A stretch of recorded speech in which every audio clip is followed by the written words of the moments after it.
एक आदमी अपनी बेटी को लेकर अपने गांव लौट रहा था। तभी रास्ते में उसने किसी को पानी में डूबते देखा। बिना कुछ सोचे वह तुरंत कूदकर उसे बचाने लगा, लेकिन जैसे ही उसने उस औरत को पकड़ा, उसके हाथ की उंगली में अजीब तरह से एक कट लग गया और उसका खून पास रखे एक छोटे से पगोड़ा पर गिर गया। अगले ही पल एक रहस्यमयी शक्ति उसके शरीर में प्रवेश कर गई। आदमी ने कारण सोचे बिना पहले औरत को सुरक्षित बाहर निकाला और ध्यान से देखने पर पता चला कि वह गांव की विधवा है। औरत ने भी उसे पहचान लिया और जानती थी कि उसे घर से निकाल दिया गया है और वह बेटी के साथ बहुत मुश्किल में है, इसलिए अपनी जान बचाने के बदले उसने आदमी को अपने घर ठहरने का प्रस्ताव दिया। आदमी ने उसकी सच्चाई देखकर हामी भर दी। तभी अचानक उसके सामने एक सिस्टम प्रकट हुआ जिसने बताया कि उसे वानशो मुहर मिली है, जिससे सभी जानवर उसके आदेश मानेंगे। शुरुआत में आदमी को विश्वास नहीं हुआ, लेकिन आजमाने के लिए उसने पानी की मछलियों पर प्रयोग किया और हैरानी से सारी मछलियां उड़कर किनारे आ गईं। तब उसे यकीन हुआ कि सिस्टम असली है। पास खड़ी औरत यह देखकर घबरा गई तो आदमी ने उसे ज्यादा न सोचने को कहकर मछलियां उठाने में मदद करने को कहा। दोनों मछलियां उठाकर घर लौट आए। क्योंकि औरत सराय चलाती थी, इसलिए आदमी ने किराया देने की बात की, लेकिन औरत ने मना कर दिया और कहा कि उसकी जान उसी ने बचाई, पैसे की कोई बात नहीं। हालांकि आदमी को झिझक थी, क्योंकि वह चाहता था कि औरत उसकी बेटी का ध्यान रखे और वह खुद मछली पकड़ने जाए। अगले दिन वह मछली पकड़ने निकला तो रास्ते में भाई भाभी मिल गए, जिन्होंने ताने मारे। आदमी बिना बहस किए आगे बढ़ गया, क्योंकि वह अपने सिस्टम से किस्मत बदलना चाहता था।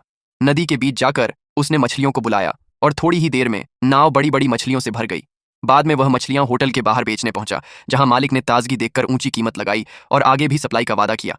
दोनों के बीच लंबा सौदा तय हो गया, लेकिन तभी एक खरीदार ने बेहद कम दाम लगाने की कोशिश की, जिस पर आदमी ने साफ कह दिया कि अगर यही कीमत है तो बात करने की जरूरत ही नहीं।